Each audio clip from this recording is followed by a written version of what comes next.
Baik, bismillahirrahmanirrahim. Assalamualaikum warahmatullahi wabarakatuh. Selamat pagi Bapak Ibu sekalian, saya ucapkan terima kasih dan selamat datang kepada Bapak Ibu sekalian yang sudah menyempatkan untuk hadir secara virtual dalam acara online seminar yang diselenggarakan oleh Fakultas Ekonomi Bisnis Universitas Telkom pada kesempatan kali ini. Untuk kesempatan yang berbahagia ini, kita akan membahas satu topik yang sangat menarik dan cukup happening baru-baru ini ya, mengenai Creative Economy General Update. Jadi, kita akan berbicara tentang banyak hal mengenai Creative Economy. Dari sumber yang sangat luar biasa, pembicara kita, dan sudah hadir juga di tengah-tengah kita pada pagi hari ini. Tapi sebelum kita memulai seminar kita pada kesempatan kali ini, untuk kelancarannya sampai dengan acara nanti, kita mulai acara kita terlebih dahulu dengan berdoa, sesuai dengan agama dan kepercayaan masing-masing. Berdoa, saya persilakan.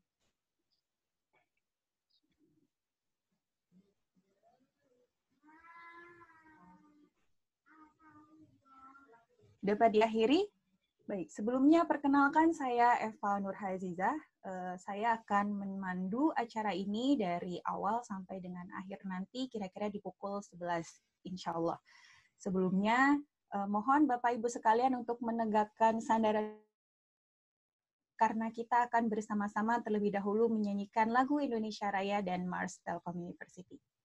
Kepada tim admin, mohon bantuannya untuk diputarkan.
Laksanakan pendidikan dengan semangat pengabdian, ciptakan kehidupan bernilai.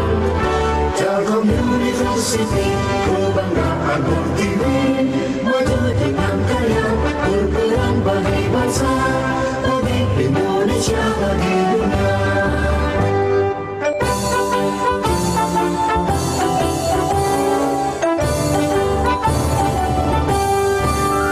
Telkom University, sinergi bangun negeri, maju dalam ilmu pengetahuan.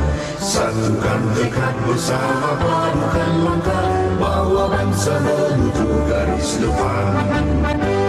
Raih cita rajuk asa, sing-singkan lengan, tingkatkan inovasi, tumbuh dan berprestasi. Semua demi keluhuran bangsa, masyarakat adil makmur sejahtera. Laksanakan pendidikan dengan semangat pengabdian, ciptakan kehidupan gemilang. Telkom University, kebanggaan Pertiwi, maju dengan karya, berperan bagi bangsa, bagi Indonesia, bagi dunia.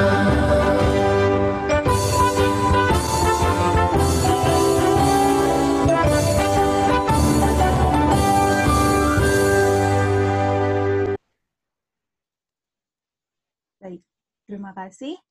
Kita akan langsung saja tanpa berlama-lama. Tidak sabar ingin mendengarkan sharing dan pemaparan dari pembicara kita pada hari ini, yaitu Bapak Juri Hatamimi, PhD. Beliau menyelesaikan pendidikan doktoralnya pada tahun 2019 lalu dari Hull University Business School UK, bidangnya manajemen. Kemudian beliau menyelesaikan pendidikan masternya pada tahun 2004 di bidang manajemen juga dari Institut Teknologi, dan menyelesaikan pendidikan S1-nya pada tahun 2001 di bidang manajemen juga dari Universitas Padjadjaran, Bandung. Research beliau memang sangat pas sekali dengan topik kita pada hari ini. Beliau banyaknya meriset tentang kreatif industri yang terbaru. Tahun 2019 lalu, itu ada research beliau mengenai institutional entrepreneurship industry in an emerging market, study of fashion sector in Bandung, Indonesia. Masih di tahun 2019 juga research beliau ada mengenai creative industry startup, how can investor indicate important factors to fund it. Ini juga di tahun 2019, dan masih banyak lagi riset-riset beliau mengenai kreatif industri. Jadi memang sangat tepat sekali beliau sharing kepada kita semua pada pagi hari ini mengenai general update. Update-nya tentang kreatif industri itu seperti apa. Kemudian award yang pernah beliau terima, ini saya cukup banyak ya, tapi saya sebutkan 3 tahun terakhir mungkin ya. Di 2019 lalu beliau mendapatkan award dari Hull Employability Award for Postgraduate Researcher. Kemudian tahun 2018 mendapatkan Best Paper Nomination, Creative Industries Entrepreneurship Track at the 41 Institute for Small Business and Entrepreneurship Conference yang diselenggarakan di Birmingham, UK. Kemudian tahun 2017 beliau juga sebagai Best Presenter di ISCLO, International Seminar and Conference on Learning Organization yang diselenggarakan oleh Telkom University. Tahun 2017 juga beliau mendapatkan award Best 20 of Academic Paper dalam kompetisi di Indonesian Scholar International Convention 2017 yang diselenggarakan oleh Warwick UK. Semoga saya tidak salah membaca ya Pak. Saya tadi sempat nyari Warwick itu bacanya bagaimana. Semoga tidak salah. Baik, tanpa berpanjang-panjang kata, langsung saja saya persilakan mic, share screen dan juga kamera untuk Pak Juri Hatamimi PhD. Silakan Pak. Baik, terima kasih banyak Mbak Eva atas pembukaannya. Begitu tersanjung ya, disebutkan banyak hal. Padahal belum ada apa-apalah dibanding banyak teman yang lain di FEB ini. Oke, saya akan share screen.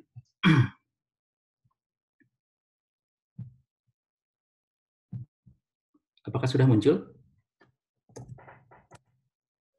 Belum Pak, di saya belum. Ya, sebentar.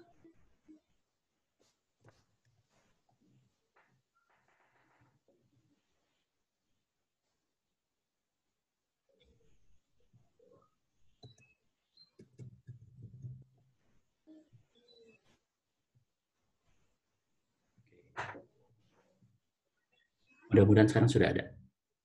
Iya, sudah ada sekarang.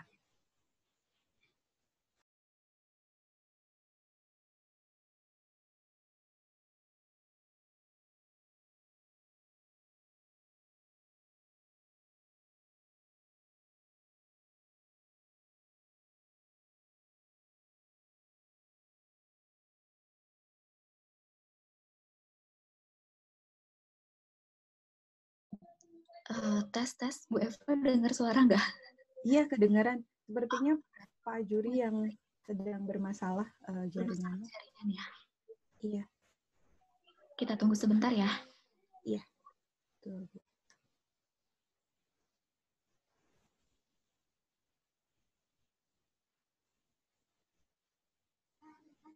Oh iya, Bapak jurinya keluar dari Zoom. Mohon ditunggu sebentar Bapak Ibu sekalian ya. Ada kendala teknis sepertinya Pak Juri mengalami kendala jaringan.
Bapak Ibu, ini pembicara kita, Bapak Juri, saat ini sedang merestart komputernya karena sepertinya ada kendala teknis tadi bermasalah, bukan di jaringannya tapi di komputer beliau. Jadi saat ini sedang coba untuk di restart terlebih dahulu. Mohon ditunggu sejenak. Semoga beliau bisa segera bergabung lagi bersama dengan kita dalam ruang Zoom ini.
Baik, Pak Juri, sudah kembali Pak? Masih di mute Bapak? Baik, saya sudah kembali, tapi dengan device berbeda ya, jadi nggak bisa menampilkan Iya, background. tadi saya juga sempat bingung, ini ada Pria Rakrab Prianda, jadi saya kaget, oh ternyata wajahnya Bapak. Baik, langsung Pak, silahkan. Baik, terima kasih. Saya akan mulai lagi, mohon maaf atas masalah yang barusan terjadi. Oke. Ini saya juga kurang paham nih, saya pakai Trio, saya nggak tahu di mana untuk view full-nya ya, karena bukan pakai PowerPoint. Maklum ini laptop anak SD ya, jadi kurang update. Baik, saya akan mulai. Jadi tadi sudah diutarakan oleh Mbak Eva sebagai moderator tentang industri kreatif. Jadi saya adalah salah satu penggiat di bidang industri kreatif. Nah, saya akan memulai dari sini. Ya. Jadi kita saat ini sebetulnya suka tidak suka ataupun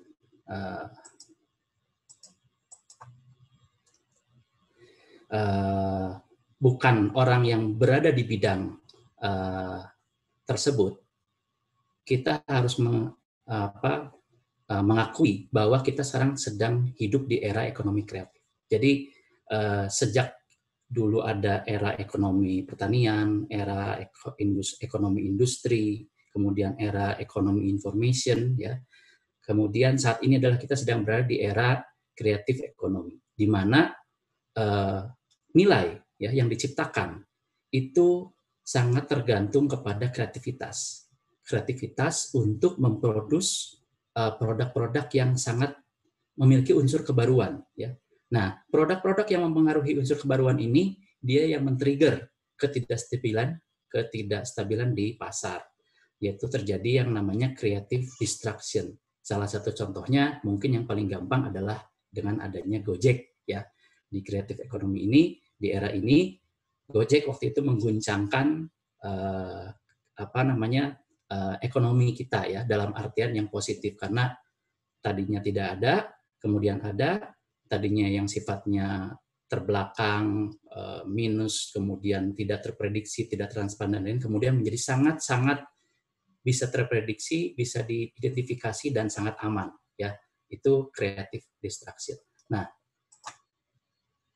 yang sering kita dengar biasanya dua istilah ini, yaitu industri kreatif atau ekonomi kreatif. Nah, tidak ada yang salah ya dengan menyebutkan industri kreatif, juga dengan ekonomi kreatif. Tapi supaya paham perbedaan yang lebih clear-nya ya, kalau definisi mungkin bisa dicari. Tapi apa esensi yang berbeda dari ekonomi kreatif dan industri kreatif? Kalau industri itu sudah jelas ada mass production. Jadi ada kegiatan memproduksi sesuatu dengan jumlah yang sangat atau lumayan banyak ya, dengan batch yang sedemikian besar, kemudian dengan jumlah pekerja yang banyak, kemudian dengan jumlah pekerja yang cukup signifikan. Nah, kalau ekonomi kreatif itu tidak mengharuskan sebuah mass production atau kegiatan industri yang memiliki line yang banyak. Cukup satu saja, selama dia memenuhi unsur, yaitu ada nilai keasliannya, kreativitasnya, ya, kemudian ada kaitan dengan kekayaan intelektualnya, hanya dari satu orang saja, itu sudah bisa consider sebagai ekonomi kreatif. Jadi itu perbedaannya. Jadi mana yang termasuk mana? Nah, saya lebih suka mengungkapkan bahwa industri kreatif itu adalah bagian dari ekonomi kreatif. Jadi, tapi supaya apa? Supaya kalau jadi lebih baik kita menyebutkan yang mana supaya tidak salah. Kalau ingin aman menyebutkan apakah yang paling tepat ekonomi kreatif atau industri kreatif, lebih aman dengan menggunakan istilah ekonomi kreatif. Karena ketika kita menyebutkan ekonomi kreatif, itu bisa banyak, ya, atau bisa hanya satu orang saja pelakunya. Jadi cukup aman. Kalau industri cenderung harus lebih dari satu tenaga kerjanya, ya, karena dia lebih bersifat mass production. Lalu selanjutnya saya ingin mengungkapkan beberapa tahapan ya, bagaimana ekonomi kreatif di Indonesia itu berjalan. Saya membaginya senang dengan meng-cut off dari ketika Inpres nomor 9 tahun 2009 ya tentang ekonomi kreatif. Jadi instruksi Presiden tahun 2009 itu adalah tonggak atau yang bisa membuat perbedaan sebelum 2009 dengan setelah 2009. Nah, apa yang terjadi sebelum 2009? Jadi ini kita akan berbicara dulu tentang sejarahnya. Jadi dulu ada krisis moneter 98. Nah, gara-gara krisis moneter itu orang-orang yang terbiasa membeli produk-produk kreatif dari luar negeri itu kesulitan, ya karena lebih mahal dan juga susah mengaksesnya. Nah, sekarang pada saat itu mereka kemudian memutar otak, beberapa yang terbiasa mengkonsumsi produk-produk dari luar, produk-produk kreatif itu untuk membuat sendiri. Nah, pada saat itu terutama yang kalau mau ngambil kasus di Bandung, banyak pelaku-pelaku yang biasa membeli fashion dari luar, produk-produk fashion kreatif dari luar itu mereka membuat sendiri. Nah, disitulah terjadi kebangkitan industri kreatif lokal. Karena mereka mencoba membuat sendiri dengan gaya mereka sendiri. Nah, kemudian dilanjutkan, masih di Bandung nih, ada sebuah komunitas yang namanya Bandung Creative City Forum. Nah, BCCF ini menjadi penggerak ekonomi kreatif di Bandung pada saat itu. Bahkan pada saat Pemda Kota Bandungnya, pada saat itu adalah tidak terlalu aware ya dengan adanya industri kreatif ini. Kalau misalnya Bapak Ibu melewati Dago di Cikapayang, itu ada tulisan DAGO. Itu adalah salah satu inisiatif dari BCCF. Jadi pada saat itu para pelaku penggiat ekonomi kreatif di BCCF sadar harus ada yang namanya tanda ikon untuk sebuah kota. Lalu mana posisi yang terbaik yaitu di Dago, di Cikapayang. Lalu mereka berinisiatif untuk membuat DAGO. Nah, inisiatif ini sempat diutarakan ke Pemda pada saat itu, tapi tidak ada respon dari Pemda sehingga para penggiat ekonomi kreatif yang tergabung di BCCF membuat sendiri ya secara swadaya tulisan DAGO itu. Jadi itu adalah simbol bagaimana bukan perlawanan ya, bagaimana inisiatif dari komunitas, dari grassroots, dari bottom up itu begitu tinggi untuk menyuarakan atau menggelorakan kreatif ekonomi di Bandung sebelum pemerintah akhirnya melek terhadap ekonomi kreatif. Nah, pada saat itu sebetulnya yang cukup kencang ya dalam menggelorakan atau mempopulerkan ekonomi kreatif di Indonesia itu malah pemerintah pusat melalui Kementerian Perdagangan. Pada saat itu Menteri Perdagangannya adalah Mari Elka. Nah, tapi yang terjadi adalah di daerah pemerintah lokal ya, baik pemerintah provinsi maupun pemerintah kota kabupaten itu lambat untuk merespon karena mereka juga masih gagap. Ini apa kreatif ekonomi ini? Jadi ketika pusat kencang, lokal lambat, sementara seharusnya terjadi pergerakan adalah di lokal, banyak komunitas yang mengambil perannya. Jadi mereka yang mengganti peran dari pemerintah untuk mempopulerkan, untuk menginisiasi kebangkitan ekonomi kreatif di masing-masing daerahnya. Kalau di Bandung, pada saat itu yang berdasarkan literatur yang ada, itu adalah dari komunitas Bandung Creative City Forum. Nah, ini adalah beberapa regulasi ya yang kita miliki di Indonesia, baik lokal maupun pusat, terkait dengan ekonomi kreatif. Di sini bisa dilihat bahwa sebetulnya pemerintah pusat pun tidak terlalu cepat merespon ekonomi kreatif. Kenapa? Karena pada saat itu yang rajin hanya di Kementerian Perdagangan. Ya, baru pada 2009, padahal kita tahu krisis ekonomi itu terjadi tahun 98. Nah, jadi butuh waktu lebih dari 10 tahun untuk kemudian pemerintah pusat melalui presiden membuat instruksi presiden terkait dengan kreatif ekonomi. Padahal terjadinya pergerakan ekonomi kreatif sendiri sudah terjadi, sudah diinisiasi sejak pasca krisis ekonomi tahun 98. Nah, setelah itu baru mulai banyak kegiatan-kegiatan membuat regulasi di pemerintahan ya dari 2011 sampai 2017 itu cukup banyak inisiasi maupun kegiatan dari pemerintah. Di sini saya tidak tampilkan sampai terakhir ya, karena ini kebetulan adalah materi dari tesis saya, jadi pada saat itu pengumpulan data untuk regulasi hanya sampai tahun 2017. Tapi nanti setelah ini ada update-nya terkait dengan regulasi. Nah, kemudian pasca 2009 apa yang terjadi?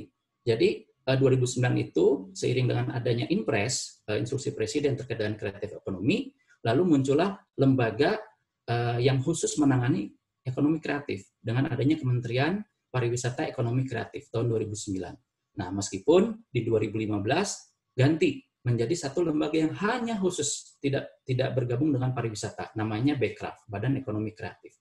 Nah, kemudian 2019 kembali menjadi Kemenparekraf, tapi badannya juga tetap ada ya ketika 2019 kemarin. Nah, lalu di pasca 2009 ini juga, kalau misalnya ada yang menganggap bahwa Indonesia itu kreatif ekonominya banyak berkiblat ke Inggris, betul. Tapi sebetulnya secara kelembagaan formil, kerjasama dengan lembaga formil Inggrisnya, yaitu di sini dalam hal ini British Council, itu baru terjadi di 2012. Jadi sebetulnya kalau ingin mengetahui sebetulnya siapa yang paling berperan dari kreatif ekonomi, perkembangan kreatif ekonomi di Indonesia, kalau dari riset saya kemarin, penelitian tesis saya itu, yang paling berperan adalah komunitas, ya. Jadi industri kreatif di Indonesia, ekonomi kreatif di Indonesia itu didorong oleh pendekatan bottom up. Jadi bukan berdasarkan pemerintah menginstruksikan untuk kemudian dilaksanakan di lapangan atau di daerah. Jadi bukan top down tapi bottom up. Nah, regulasi saat ini di sini ada, saya hanya mengambil dua wilayah, yaitu Jawa Barat dan juga tempat kita sekarang Telkom University berada, dan juga nasional ya secara pusat. Nah, dari yang Bapak Ibu lihat di dalam ya di slide ini bisa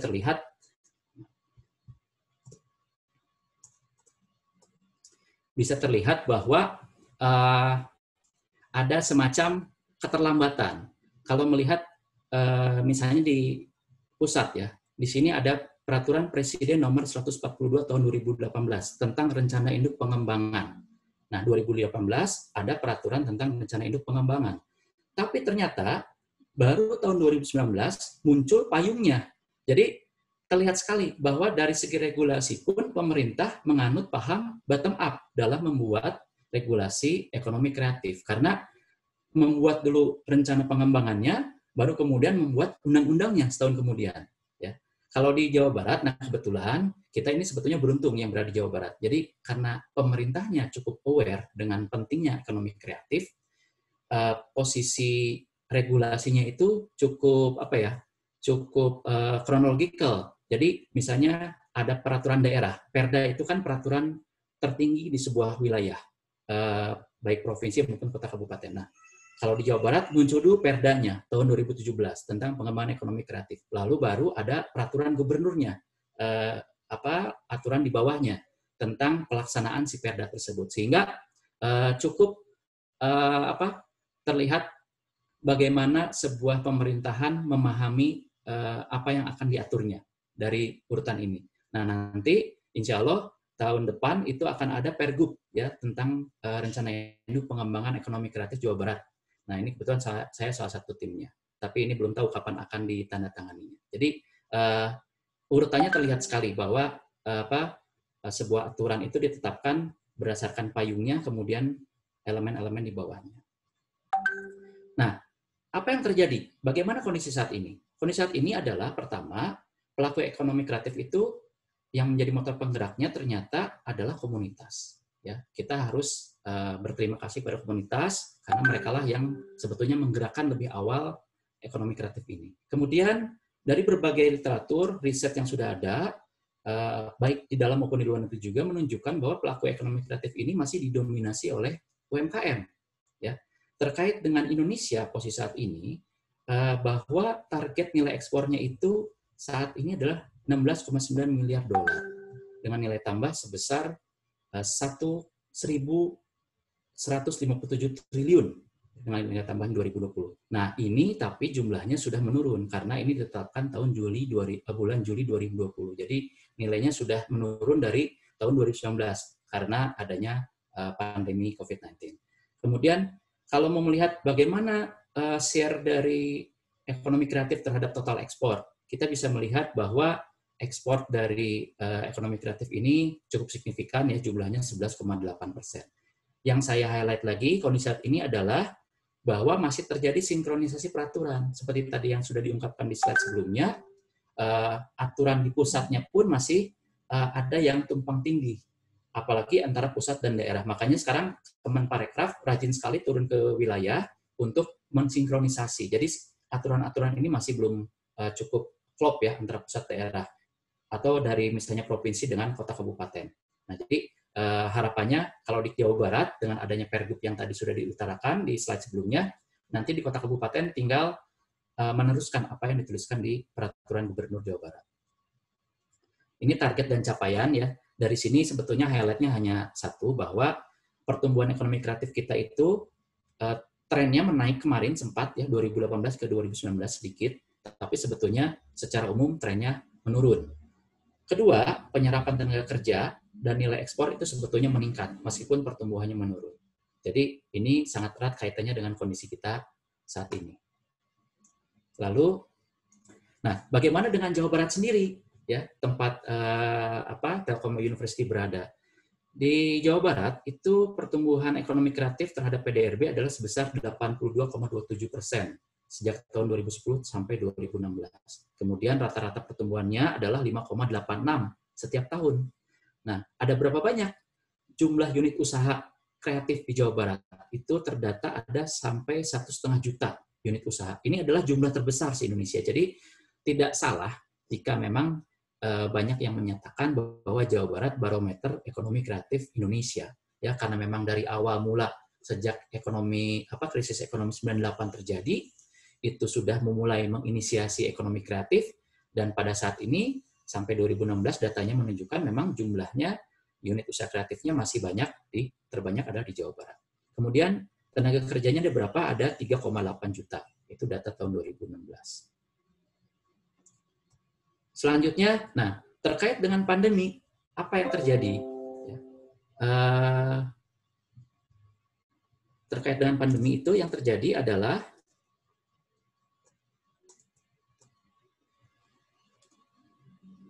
bahwa target nilai ekspor itu turun. Tadinya 22,07 miliar, sekarang jadi 16,9. Ini signifikan. Kemudian data menunjukkan bahwa ada 44.000 yang terdampak secara nasional. Kalau di Jawa Barat ada 14.991. Jadi terlihat ya bahwa unit usaha terbesar ada di Jawa Barat, tentu yang jumlahnya signifikan cukup terdampak oleh pandemi adalah juga di Jawa Barat, 14.991. Kemudian subsektor apa yang mengalami dampak signifikan? Yaitu kuliner, musik, film, dan fashion. Nah, tapi ada yang menarik. Ketika terjadi pandemi, subsektor game, animasi, dan video malah ada peningkatan omset hingga 71% ya, yang paling tinggi. Kemudian berdasarkan survei BPS, di Juli 2020, ada 59% usaha yang beroperasi seperti biasa, nah namun 8,76%-nya adalah berhenti beroperasi. 24%-nya malah mengurangi kapasitas operasi. Nah, sekarang kita akan lihat dari sekian banyak subsektor. Saat ini kalau pemerintah punya rilis datanya 16 subsektor di ekonomi kreatif, tapi biasanya yang paling sering disebut karena dominan sekali kontribusinya adalah 3 subsektor ini, yaitu fashion, kuliner, dan kria.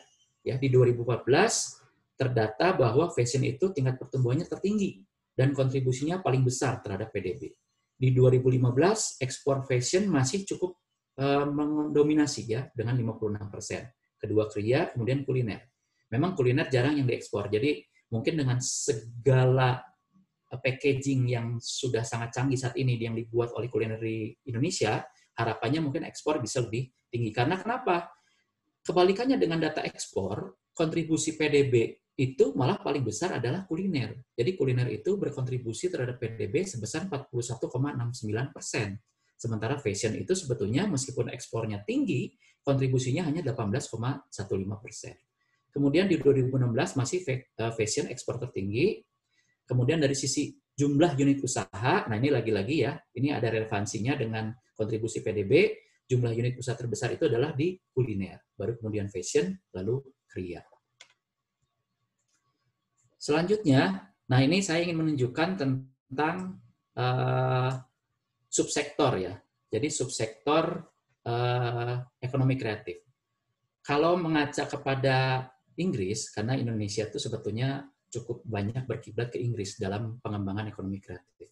Inggris itu sudah 3 kali berganti subsektor. dari tahun 98, Inggris menetapkan mereka punya 13 subsektor di ekonomi kreatif. Kemudian 2001 menambah menjadi 14 subsektor. Nah, tapi yang menarik, di 2015 itu mereka mensimplifikasi jumlah subsektor hanya menjadi 9 saja. Nah, sementara UN Conference for Trade and Development itu membagi berdasarkan klasifikasi heritage, art, media, functional creation. Kalau di World Intellectual Property Organization, dia membaginya berdasarkan jenis copyright yang mereka tangani. Nah, saya ingin membandingkan di sini. Jadi, masih di subsektor, kalau Indonesia itu 2009 punya 14, 2015 bahkan sampai terakhir tahun ini, kita malah bertambah jadi 16. Jadi sangat banyak subsektornya, padahal beberapa sudah disimplifikasi oleh Inggris. Ya, di Inggris itu hanya 9 saja, dari tadinya sempat 14 subsektor. Jadi sebetulnya semakin sedikit subsektor harusnya semakin mudah untuk mengurus, karena berdasarkan pengalaman berhubungan dengan para pemerintah, ya, lembaga pemerintahan, mereka cukup kesulitan dengan banyaknya subsektor karena sebetulnya ada beberapa yang beririsan. Nah, yang berdasarkan yang terbaru, aturan terbaru, yaitu Perpres 96 2019, Perpres 97, atau di Jawa Barat ada di pasal 38, Perda 15 2017, itu sebetulnya hanya 16 ya, ini hilang satu nih. Jadi ada aplikasi game developer, arsitektur, desain interior, desain komunikasi visual, desain produk, fashion, film, animasi video, kria, kuliner, musik, penerbitan, periklanan, pertunjukan, seni rupa, dan TV dan radio. Ini fotografi yang hilang, jadi ini mungkin miss karena pindah laptop. Nah, di sini bisa dilihat dari gambar ini bahwa irisan-irisan itulah yang terjadi. Ya. Jadi irisan-irisan itu terjadi di sini antara 16 subsektor yang ada. Jadi di sini kita bisa lihat jika berdasarkan kepada intensitas sumber daya dengan substansi domain, itu mana yang terkait dengan seni budaya, mana yang lebih berat unsur desainnya, mana yang lebih berat ke unsur medianya, bisa dilihat dari subsektor matriks ini ya. Ini memudahkan kita untuk melihat mana yang berdekatan, dan urutan ini pun juga yang menunjukkan kedekatan antar subsektor yang seringkali beririsan. Misalnya musik bersebelahan dengan periklanan, karena ini masih sering terjadi saling sharing resource antara musik dengan periklanan, contohnya ya. Antara seni rupa dengan kuliner gitu ya. Itu juga sering terjadi sharing sumber daya. Nah, kemudian terkait dengan kategorisasi subsektor aircraft. Sebetulnya ternyata di lapangan ini masih banyak yang belum paham ya, baik pemerintahan, akademisi, pelaku atau media. Nah, padahal kita sejak tahun 2014 sudah punya kategorisasi subsektor terkait dengan ekonomi kreatif berdasarkan buku terbitan Kemenparekraf. Nah, alhamdulillahnya tahun 2020 ini kita sudah punya klasifikasi baku lapangan usaha Indonesia terbitan BPS yang juga menuliskan beberapa subsektor dengan klasifikasinya. Jadi sangat mudah untuk menggolongkan mana ya yang tergolong sebagai desain interior misalnya, mana yang tergolong sebagai desain produk dari KBLI ini. Jadi kalau dari KBLI itu sudah ada 9 subsektor lengkap dengan kodenya. Jadi kalau Bapak Ibu misalnya nanti mau melakukan sebuah penelitian atau mau membandingkan ya apa-apa saja kegiatan yang tergabung atau termasuk dalam subsektor ekonomi kreatif, bisa melihat dari KBLI 2020. Karena di KBLI 2020 ini sudah ada 9 subsektor, semuanya masuk kategori M ya, aktivitas profesional, ilmiah, dan teknis. Nah, meskipun memang masih ada yang belum terklasifikasi pada KBLI, yaitu ada kria, kuliner, musik, penerbitan, seni pertunjukan, seni rupa, dan TV atau radio. Lalu, sekarang saya akan beralih ke masalah ekonomi kreatif. Apa masalah ekonomi kreatif yang teridentifikasi? Ini berdasarkan Permen Parekraf, kita punya permasalahan di riset, ya, kemudian keterampilan pelaku, kemudian akses terhadap pendanaan, kemudian infrastruktur, ya, baik fisik maupun TIK, kemudian pemasaran, kemudian terkait dengan insentif yang berhubungan dengan kekayaan intelektual, lalu terkait dengan masih kurangnya haki, ya, pemilikan haki oleh pelaku aircraft. Kemudian terkait dengan masalah umum dan juga masalah yang berkaitan dengan pandemi. Nah, masalah paling banyak ya yang dialami saat ini adalah penurunan permintaan dari industri ekonomi kreatif. Tapi jika sebelum pandemi terjadi, yang paling banyak itu adalah akses permodalan atau kepada pembiayaan yang paling banyak, itu 48 dari surveinya ICSB bulan Juni 2020. Kemudian, apa yang menjadi program prioritas pengembangan aircraft yang ditetapkan oleh pemerintah, khususnya pemerintah Jawa Barat? Yang pertama, yang menjadi prioritas, apalagi dihubungkan dengan kondisi kita saat ini sedang pandemi, adalah akses SDM kreatif untuk belajar dan berkolaborasi. Jadi supaya kapabilitas dan kapasitas mereka meningkat. Kemudian terkait dengan pengembangan manajemen. Yang ketiga, database juga masih menjadi prioritas karena masih banyak belum yang terdata. Lalu yang keempat, terkait dengan peningkatan akses pasar untuk digital marketing. Jadi sekarang digitalisasi cukup intensif dikembangkan. Lalu Creative Hub juga dioptimalkan. Yang keenam itu terkait dengan pembiayaan. Nah, pembiayanya sekarang lebih banyak diarahkan kepada non-banking, ya, non-perbankan. Kemudian yang terakhir adalah untuk penguatan kelembagaan lintas sektor dan regional. Jadi sekarang di Jawa Barat ini, karena penanganan ekonomi kreatif di pemerintahan itu ternyata hanya oleh satu seksi, ya, di Dinas Pariwisata dan Kebudayaan. Nah, pemerintah Jawa Barat membentuk ada namanya Komite Ekonomi Kreatif dan Inovasi.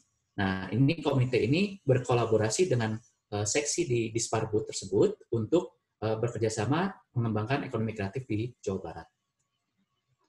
Selanjutnya, apa strategi lain? Pertama, tadi database updating sudah disebutkan. Kemudian digitalisasi sudah harus dilakukan. Yang ketiga, nah ini terkait dengan pemerintahan biasanya, yaitu revisi indikator keberhasilan kegiatan. Karena seharusnya sebuah kegiatan itu tidak sekedar menghabiskan anggaran, juga tidak asal ada kegiatan, serta pesertanya jika melibatkan pihak luar itu adalah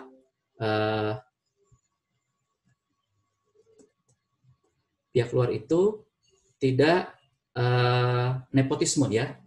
4L di sini saya tuliskan, yaitu lulagi. Misalnya nih ada kegiatan pelatihan pengembangan produk. Kalau dulu indikator kegiatannya itu adalah jumlah pelaksanaan pelatihan. Jadi yang penting banyak aja pelaksanaan kegiatannya. Nah, kalau sekarang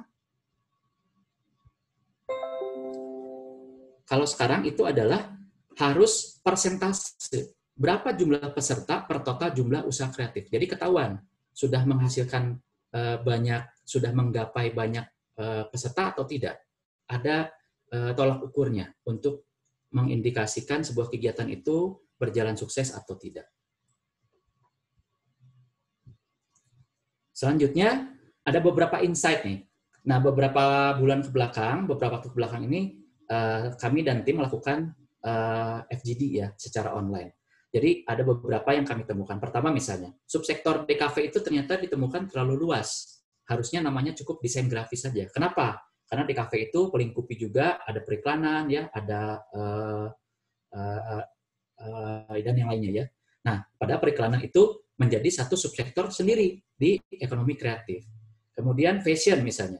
Fashion itu sudah tidak bisa dikategorisasikan terlalu spesifik. Kenapa? Karena saat ini kita misalnya bisa melihat banyak brand fashion yang terkait dengan misalnya hobi bermotor atau hobi bersepeda. Nah, itu kan spesifik banget, tapi ternyata cukup berhasil. Nah, kemudian untuk fotografi, dari FGD kemarin ditemukan ternyata fotografer itu sebagai profesi itu sudah masuk ke KKNI. Dia sekarang ada di level 5 dan level 7 KKNI. Nah, kemudian yang paling menarik ini adalah kan kita sudah mengetahui bahwa pengembangan ekonomi kreatif itu dilakukan dengan menggunakan quadruple helix atau pentahelix, ya. Nah, ternyata berdasarkan beberapa diskusi, 4 helix, ya, 4 helix atau 5 helix ini ternyata belum terlaksana dengan baik. Bahkan sebetulnya kontribusi kita akademisi itu belum terlalu banyak dikenal di para pelaku. Nah, ini beberapa insight yang saya dapat. Nah, jadi apa yang kita bisa lakukan ya terkait dengan riset kita atau dengan pengabdian masyarakat kita? Pertama adalah kita bisa melakukan riset untuk menghitung kontribusi ekonomi kreatif per subsektor secara reguler. Ini outputnya adalah outlook tahunan atau per semester. Atau kita bisa mendata sekaligus mendampingi usaha-usaha ekonomi kreatif di kota kabupaten Jawa Barat. Nanti outputnya adalah database. Atau bisa juga kita menawarkan solusi bagi masalah ekraf yang tadi sudah disebutkan berdasarkan rencana strategis di Kementerian Pariwisata Ekonomi Kreatif. Atau terakhir, kita juga bisa menawarkan ide kegiatan untuk program-program prioritas berdasarkan rencana induk pengembangan ekonomi kreatif di Jawa Barat maupun nasional. Nah, itu saja yang bisa saya sampaikan. Mungkin lebih banyaknya kita bisa lanjutkan di tahap diskusi. Terima kasih. Baik, terima kasih banyak Pak. Ini sangat menarik sekali ya. Dan memang saat ini sepertinya banyak sekali penggiat-penggiat ekonomi kreatif yang mulai putar otak di tengah pandemi. Betul. Termasuk kayak misalnya usaha kopi, kalau dulu kan jualan kopi aja, kalau sekarang ada kayak semacam pesta kopi, kemudian acara-acara kopi itu juga masuk dalam kreatif ekonomi berarti ya Pak ya? Ya, betul. Selama, jadi gini, sebetulnya ini di kuliner ya seringkali terjadi mispersepsi. Jadi asal berjualan makanan itu dianggapnya ekonomi kreatif. Sering terjadi mispersepsi seperti itu. Padahal kalau kita tidak ada unsur R&D, kita tidak ada research and development, itu sebetulnya tidak bisa digolongkan ekonomi kreatif. Misalnya nih, sekarang lagi musim, kemarin odading ya, ramai, cukup happening. Nah, jika ada orang yang ikut-ikutan membuka bisnis odading misalnya, kemudian tidak melakukan apapun, jadi cuma sekedar melihat resep yang ada di YouTube, bikin, jual gitu ya, nggak ada risetnya, tidak ada bagaimana mengembangkan lebih lanjutnya, itu sebetulnya tidak masuk sebagai subsektor ekonomi kreatif. Oke, jadi tetap Itu. harus ada. Jadi harus ada R&D-nya. Betul. Baik, ini ada pertanyaan Pak. Panjang sekali pertanyaannya. Dari Pak Adi, Pak, ada di chat. Sangat-sangat. Oh iya. Baik. Ya. Yeah. Okay. Creative is intelligence having fun. Batasan creativity tidak hanya terbatas dengan. Waduh, pertanyaan ini cukup berat nih. Bagaimana pandangan Bapak terkait tentang hal ini terkait dengan pengelompokan yang ada sekarang? Ya. AI. Seberapa jauh peran AI dalam mengembangkan ekonomi kreatif di Indonesia? Oh iya, benar sih. Tadi kan juga ada unsur game, developer, dan seterusnya itu masuk dalam ekonomi kreatif juga ya Pak ya? Betul. Jadi sebetulnya untuk menjawab pertanyaan Pak Adi, terima kasih Pak Adi atas pertanyaannya yang cukup komprehensif ya. Sepertinya kayaknya Pak Adi yang harusnya presentasi di sini Pak Adi, bukan saya nih, karena lebih paham jauh ya. Nah, saya coba jawab dari perspektif dari definisi ya, atau dari era ekonomi kreatif. Nah, dari definisi atau era ekonomi kreatif, ya, kita bisa lihat bahwa apapun yang menyebabkan kita bisa membuat sebuah produk berdasarkan kreativitas kita, apapun metodenya, apapun alatnya, itu tentu akan membuat pengembangan ekonomi kreatif menjadi lebih baik ke depan. Jadi kalau misalnya di sini tentang AI, ya, untuk pengembangan ekonomi kreatif, jelas di subsektor yang spesifik, misalnya game developer atau di aplikasi itu juga sangat membantu.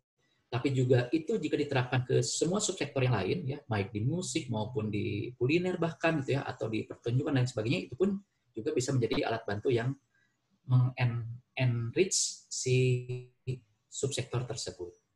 Kemudian terkait dengan pengelompokan yang sekarang, terus terang istilah-istilah logika matematika interpersonal itu kan area intelijensia ya, seperti disebut oleh Pak Adi. Nah, ini pun juga sama. Jadi jika kita menerapkannya ya di subsektor yang ada, karena bagaimanapun kita tidak bisa lepas dari pembagian subsektor kalau kita di Indonesia berdasarkan pembagian pemerintah Indonesia. Nah, jika ini kita masukkan ya atau kita golongkan ini pasti sangat beririsan dengan subsektor yang sudah ditetapkan. Jadi pengelompokan ini pun juga sebetulnya tidak ada sama sekali yang bertentangan atau kontra dengan subsektor yang sekarang kita miliki berdasarkan peraturan-peraturan pemerintah yang ada. Begitu, Mbak Eva. Oke, jadi memang nanti AI itu yang akan menambah memperkaya gitu ya Pak ya, dari tiap-tiap bisa masuk ke tiap-tiap subsektor nggak sih Pak sebenarnya? Jelas, pasti. Jadi saya pasti bisa masuk, karena saya yakin ini kan metode yang yang bisa di embed ke semua bidang ya.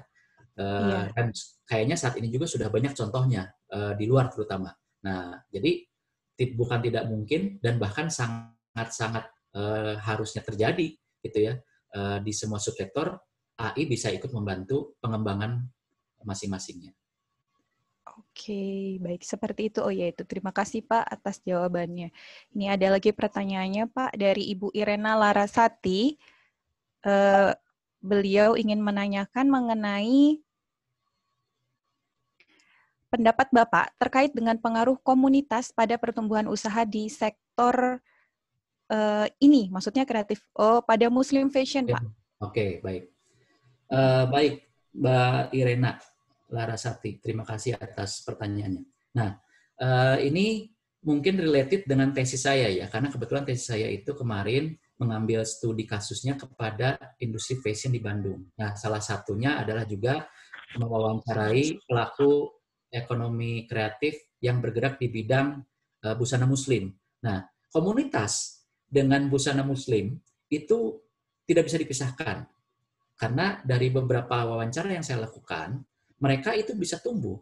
Sebuah brand busana muslim itu karena ada komunitasnya. Jadi malah pelaku tersebut mensyaratkan, memberikan semacam clue ya kepada saya, jika seseorang ingin memulai bisnis di usaha busana muslim, fashion muslim, itu masuk dulu ke komunitas atau miliki dulu komunitasnya, baru kemudian buat produknya, bikin brandnya, sehingga pada saat bahkan sebelum si produk di launching itu sudah punya pasar. Makanya sekarang beberapa brand menjual busana itu, menjual fashion itu sistemnya malah PO.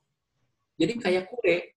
Jadi membuat dulu desain, kemudian dipertunjukkan, diumumkan, ditawarkan, kemudian nanti orang-orang yang tertarik mendaftar untuk membeli setelah produk ini jadi. Jadi tidak perlu menjadi made to stock, bahkan sekarang made to order. Beberapa produk brand fashion itu melakukan bisnis prosesnya. Demikian untuk Bu Irena. Oke, berarti memang hampir semua, tapi ya Pak ya, ini tidak hanya di fashion muslim saja sebenarnya ya Pak ya. Di beberapa sektor juga, subsektor tadi juga dimulai dari komunitas dulu, biasanya kan kayak komunitas motor, begitu, komunitas sepeda, nanti membuat produk. Ya, kalau terkait dengan komunitas, itu kita tidak bisa melupakan bagaimana ketika pasca ekonomi krisis ekonomi 98 itu yang menggerakkan duluan adalah komunitas, bukan pebisnis. Jadi memang mereka awalnya adalah komunitas, kemudian ingin membuat sesuatu, fashion atau lain-lain, untuk dikonsumsi mereka sendiri. Ternyata karena kualitasnya baik, desainnya bagus, akhirnya bisa diserap juga oleh masyarakat luar, di luar komunitas mereka. Itulah cikal bakal ekonomi kreatif, khususnya fashion, terjadi di Bandung. Baik, ini ada pertanyaan lagi Pak dari Ibu Rinda Nur Anissa. Beliau menanyakan mengenai bagaimana menurut Bapak R&D yang dilakukan, sebaiknya perlu dilakukan untuk usaha. Untuk sebuah usaha yang baru berdiri, ya kedai kopi yang baru berdiri, sebetulnya paling gampang. Kalau baru berdiri, sekarang kan sebetulnya sudah banyak yang sudah berdiri duluan. Nah, coba lihat. Yang sudah berdiri duluan itu, mereka menawarkan apa kepada konsumennya. Nah, sekarang apa yang belum ditawarkan oleh yang sudah berdiri ini kepada pelanggan, kepada publik. Nah, kita yang baru itu adalah yang menawarkan sesuatu yang belum ditawarkan oleh mereka. Jadi sebetulnya gampang. Kalau baru berdiri, R&D-nya adalah melakukan riset terhadap apa yang belum dilakukan, apa yang belum disediakan oleh pelaku-pelaku yang sudah ada sekarang. Kita yang membuat sesuatu hal yang berbeda bagi pelanggan kita. Demikian. Oke. Jadi R&D-nya dimulai dari meneliti kompetitornya ya Pak ya? Nah, betul. Saya boleh nanya sedikit nggak Pak? Kalau Oh, terkait boleh dengan silakan. R&D kalau misalnya di bisnis kuliner itu R&D-nya tidak terbatas pada makanannya atau minumannya begitu kan Pak ya? Bisa misalnya saya kayak tadi ya kedai kopi, semua minuman kopi-kopian sudah ditawarkan sama kedai-kedai yang terdahulu sudah muncul. Terus saya menawarkan misalnya dari segi konsep tata ruang, kemudian tempat yang nyaman, itu juga sudah masuk dalam ekonomi kreatif. Boleh. Sebetulnya memang intinya tetap di si jenis produknya. R&D dilakukan terhadap si jenis produknya. Misalnya kalau kita bergerak di bidang kuliner, tentu yang harus lebih diutamakan adalah terkait si produk kulinernya. Nah, tapi kalau misalnya ternyata kita melakukan juga R&D di bidang lain, apakah dari sisi packaging, apakah dari sisi penyajiannya yang unik, apakah dari sisi tempatnya yang lebih berbeda, apakah dari sisi caranya misalnya ya, mungkin resep sama tapi cara mengolahnya berbeda, itu juga masuk ekonomi kreatif. Oke. Baik. Iya Pak. Jadi saya yang pengen diskusi sama Bapak. Oh, mangga, silakan. Dengan senang hati. Baik, Bapak Ibu yang lain silakan. Jika masih ada pertanyaan yang lain bisa disampaikan melalui chat, boleh juga langsung open mic, bisa langsung ditanyakan kepada Pak Juri. Mumpung beliau masih ada di sini bersama-sama dengan kita semua.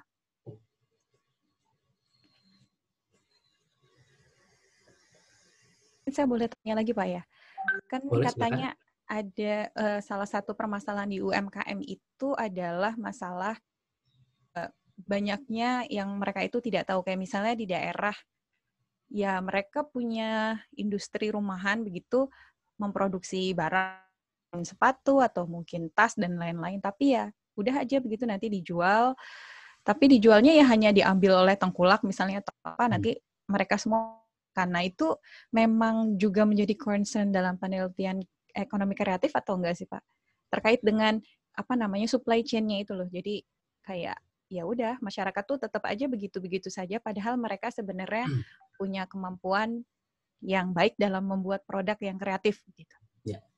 Nah, ini juga sebetulnya salah satu yang saya dan tim riset ya terkait dengan rantai nilai dari UMKM.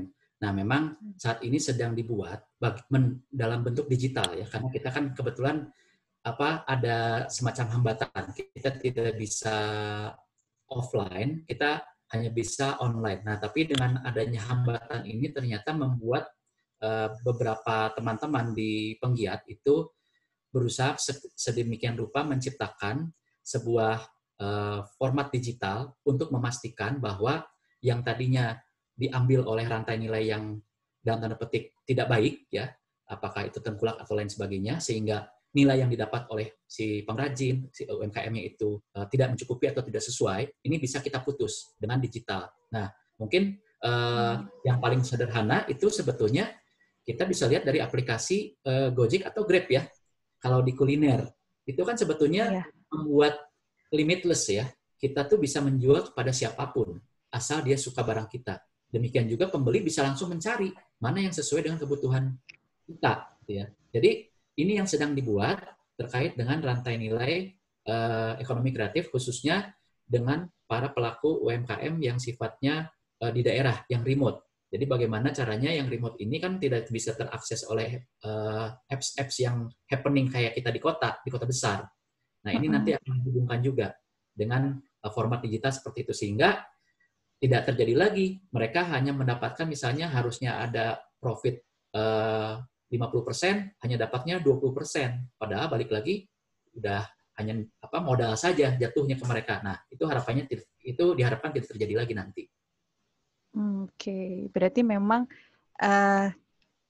saat ini tuh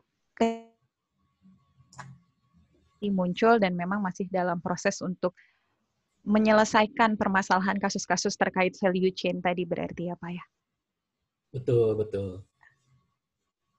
Oke, Bapak Ibu sekalian, apakah masih ada pertanyaan atau mungkin masih ada yang ingin? Baik, Muslim Fashion, masih dari Ibu Irena Pak, masih terkait dengan Muslim Fashion yang tadi. Iya. Beliau sudah melakukan penelitian sebelumnya, pelaku usaha itu bisa masuk ke pasar rata-rata, namun tidak mampu tumbuh Pak. Gitu, jadi kasusnya tidak para pelaku usahanya itu tidak mampu bertumbuh.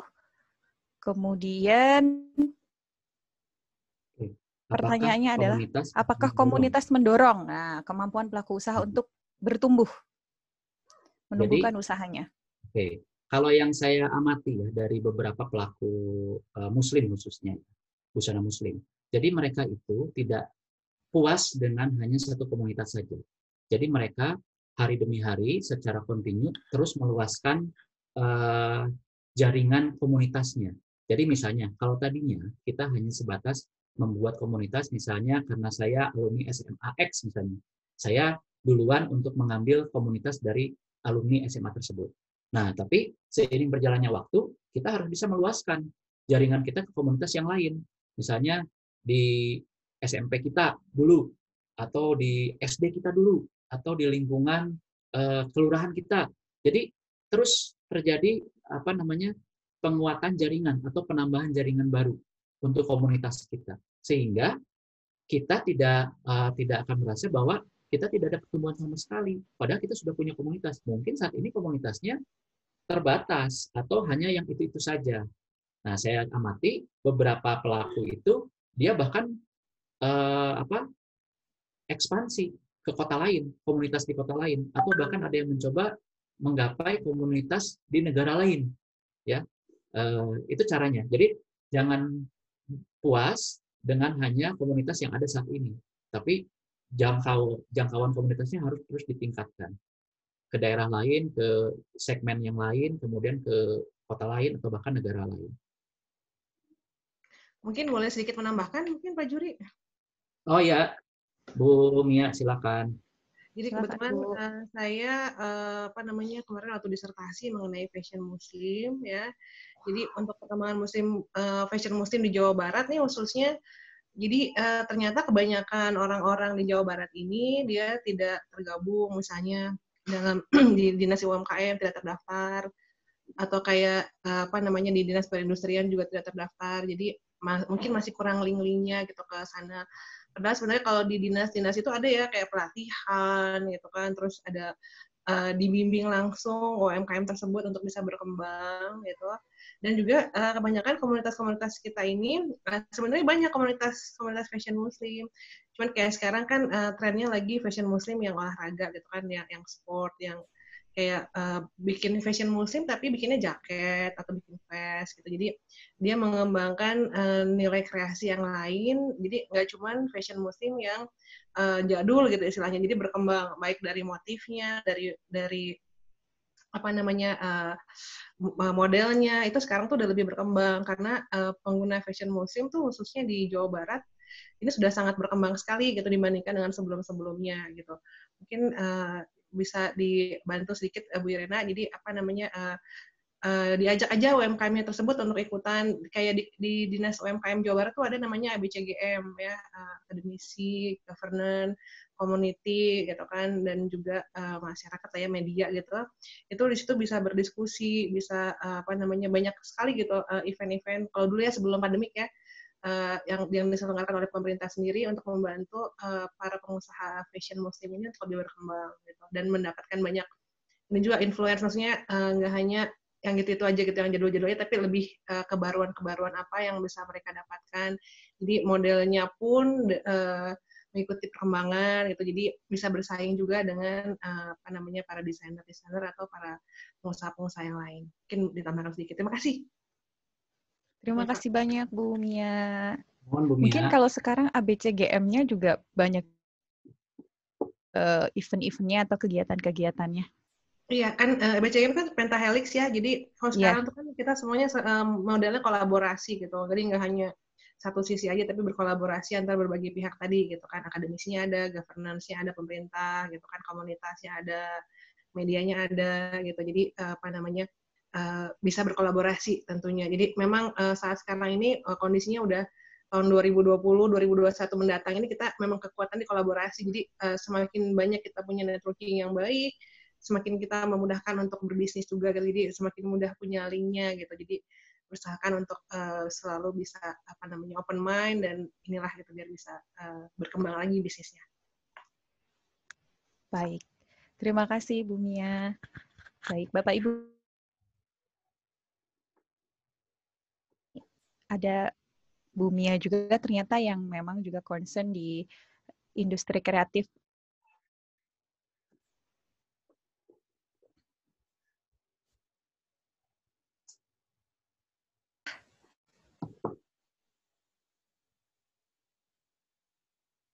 Nah, memang seharusnya jadwalnya sampai jam 11, ini sudah lebih 9 menit dari yang sudah dijadwalkan. Cukup menarik, tadi juga ada banyak tambahan-tambahan informasi dan juga insight dari Bapak Ibu sekalian. Menjadi awal, saya sih secara pribadi merasa jadi ingin tahu lebih banyak mengenai ekonomi kreatif, lebih ke ingin menerapkan gitu Pak. Barangkali saya bisa menjadi entrepreneur, enggak ya? Entrepreneur di bidang industri kreatif. Mbak Eva. Yang penting kan niat dulu. Nah, sekarang benar, memang Pak. mau saya pun juga karena minat saya muncul itu karena memang didahului menjadi pelaku awalnya. Jadi akhirnya menyelami sebagai pelaku, kebetulan juga di waktu yang sama berposisi sebagai akademisi. Jadi sehingga bisa mencoba untuk langsung menerapkan apa yang saya dapat dari hasil riset, dari riset sendiri ataupun riset orang lain untuk si unit usaha yang kita miliki sendiri. Harusnya sih malah itu diharuskan ya bagi siapapun dosen yang concern kepada ekonomi kreatif, dosen kepada wirausaha. Kalau mau memberitahu tentang sesuatu, kalau Anda bukan pelaku, rasanya masih kurang gitu. Jadi harus menjadi praktisi juga ya Pak ya? Sebaiknya mungkin begitu. Pelaku dan pengguna mungkin bisa juga Pak, sebagai konsumennya gitu kan, sebagai pemerhati juga bisa. Ya, tapi biasanya kalau sebagai pengguna lebih dari sisi konsumennya ya Bu ya. Jadi kurang memahami bagaimana di belakang layar sebuah produk kreatif itu diproses gitu ya. Karena kan kita nggak masuk. Kalau sebagai pelaku, kita malah berhubungan dengan banyak pihak ya, bahkan mungkin secara tidak langsung si ABCGM itu secara otomatis terjadi ya, karena posisinya pelaku kan harus mengakses pemerintah untuk perizinan minimal atau untuk bantuan-bantuan, kemudian dengan media untuk butuh exposure terhadap produk kita ya, dengan akademisi mungkin untuk meminta bantuan melakukan risetnya ya, dengan komunitas untuk memperbesar pangsa pasar produk kita. Jadi mau nggak mau harus bekerja sama ketika sebagai pelaku. Nah, kalau sebagai akademisi ini malah memang banyak yang ke saya itu mengkritik, bapak-bapak dosen mah atau akademisi itu lebih suka meriset saja, tapi sebetulnya risetnya tidak ada dampak yang begitu besar bagi pelaku. Jadi malah sebetulnya riset keinginan pribadi, bukan karena menyelesaikan masalah para pelaku. Nah, itu saya cukup tersentil lah pada saat bertemu dengan pelaku yang menyatakan kurangnya peran dari para akademisi. Jadi memang ada kebutuhan, tapi ternyata bagi para pelaku hal ini masih kurang ya, belum terrealisasi dengan sempurna gitu. Setuju Pak, boleh siapa boleh saya ikut? Boleh, silakan Bu Grisna, masih ada 3 menit lagi. Saya setuju dengan tadi Pak Juri bilang, memang kalau sebagai pelaku, karena itu juga saya juga pernah merasa tersentil ketika awalnya kok saya dosen, karena itu pertanyaan yang saya tanyakan ke dosen saya waktu itu. Bapak ini sebagai akademisi, apakah Bapak sebagai pelaku gitu ya? Jadi ketika saya jadi dosen, memang saya harus bisa menerapkan saya sebagai pelaku gitu ya. Karena pada kenyataannya memang implementasi teori itu bagus gitu, maksudnya untuk sebagai fondasi. Tapi ketika praktek itu banyak hal-hal yang kita temui dan kadang di luar dari yang kita bayangkan. Ya, kayak misalkan kebetulan saya usaha saya di bidang peternakan. Gitu ya. Jadi banyak sekali hal-hal di luar dugaan yang kadang tidak terpikirkan dalam teori gitu. Jadi saya setuju banget dengan statement Pak Juri bahwa memang sebaiknya untuk akademisi disupport dengan implementasinya gitu. Karena kita tidak tahu yang ada di lapangan tuh seperti apa gitu. Gitu sih Pak, hanya ingin memberikan support statement aja. Support statement ya Bu. Baik, terima kasih banyak. Mungkin Bu Grisna. pelaku juga kan perlu tahu apa namanya kayak perilaku konsumen seperti apa. Jadi dua sisi lah dua-duanya ya. Iya, Jadi, betul. kita jadi tahu nggak cuma dari satu sisi aja, tapi dari kedua belah pihak. Jadi apa kebutuhannya dan bagaimana cara memenuhi kebutuhannya tersebut. Itu kalau kita cuma tahu konsumen maunya apa, kan kita nggak tahu kalau misalnya kita nggak dekat juga sama konsumen seperti apa gitu. Cuman jadi harus dua-duanya mungkin dari dua sisi. Betul, Bu. Terima kasih banyak Bapak Ibu sekalian. Ini online seminarnya paket lengkap ya. Ada sharing materinya, kemudian ada diskusinya, ada motivasinya juga ternyata bagi kita semua untuk untuk menerapkan apa yang mungkin sudah kita riset ya, sambil menjadi praktisi juga. Kalau memungkinkan ya, jika memungkinkan itu akan jauh lebih baik begitu ya Pak, Bu. Ya, pasti. Baik. Terima kasih banyak Bapak Ibu sekalian. Kita akan masuk ke sesi terakhir dari kegiatan kita pada kesempatan hari ini.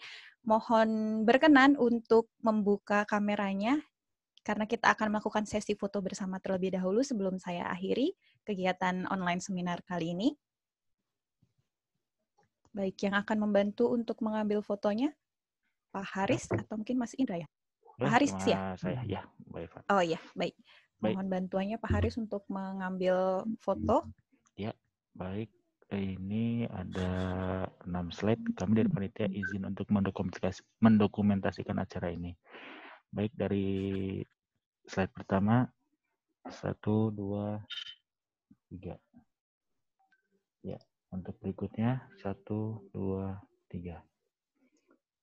Ya, untuk slide berikutnya 1, 2, 3. Untuk slide berikutnya 1, 2, 3. Untuk slide terakhir 1, 2, 3. Ya, Mbak Eva untuk dilanjutkan. Terima kasih banyak atas bantuannya, Bapak Ibu sekalian. Ini adalah akhir dari acara online seminar kita pada pagi hari ini. Semoga menjadi awal buat kita semua yang sedang mengerjakan riset tentang ekonomi kreatif semakin semangat begitu ya. Kemudian yang punya rencana akan membuka menunjukkan ide-ide kreatifnya dalam bentuk bisnis juga semoga semakin semangat dan termotivasi. Yang kayak saya yang baru mau juga semakin semangat. Kemudian mohon bantuan dari Bapak Ibu sekalian, ada form feedback yang kami harapkan bisa diisi oleh Bapak Ibu sekalian sebagai untuk perbaikan ke depannya. Acara online seminar ini sudah kami share di linknya di kolom chat. Mohon untuk diisi karena nanti ini kolom feedback ini ada alamat emailnya di situ. Sertifikat dan juga materi akan kami kirimkan melalui alamat email yang Bapak Ibu isikan pada kolom feedback. Kemudian sebagai tambahan informasi, seminar online atau online seminar ini adalah kegiatan yang rutin kami selenggarakan dari Fakultas Ekonomi Bisnis Universitas Telkom. Untuk informasi lebih lanjutnya, Bapak Ibu dapat menghubungi atau dapat mengecek IG dari SEB_Telkom Unif agar selalu update online seminar terbaru dari kami agar nggak ketinggalan. Mungkin demikian acara online seminar kita pada kesempatan pagi hari ini. Terima kasih banyak buat Pak Juri atas sharing materinya. Terima kasih banyak buat Bu Mia dan juga Bu Grisna dari tambahan-tambahannya tadi. Terima kasih banyak juga buat Bapak Ibu sekalian sudah menyempatkan waktu hadir untuk bersama-sama belajar mengenai ekonomi kreatif dan update yang terbaru dari ekonomi kreatif pada pagi hari ini. Mohon maaf jika ada salah-salah kata. Sampai bertemu lagi di online seminar selanjutnya. Assalamualaikum warahmatullahi wabarakatuh. Waalaikumsalam warahmatullahi wabarakatuh. Terima kasih banyak semuanya. Sama. Terima kasih Pak Juri, terima kasih Sama-sama. Terima kasih Bu Faya. semuanya. Hatur nuhun. Nuhun Pak Juri. Ya, sama-sama Bu. Sehat-sehat semua. Terima kasih. Sama, Saya Pak. duluan ya. Mangga.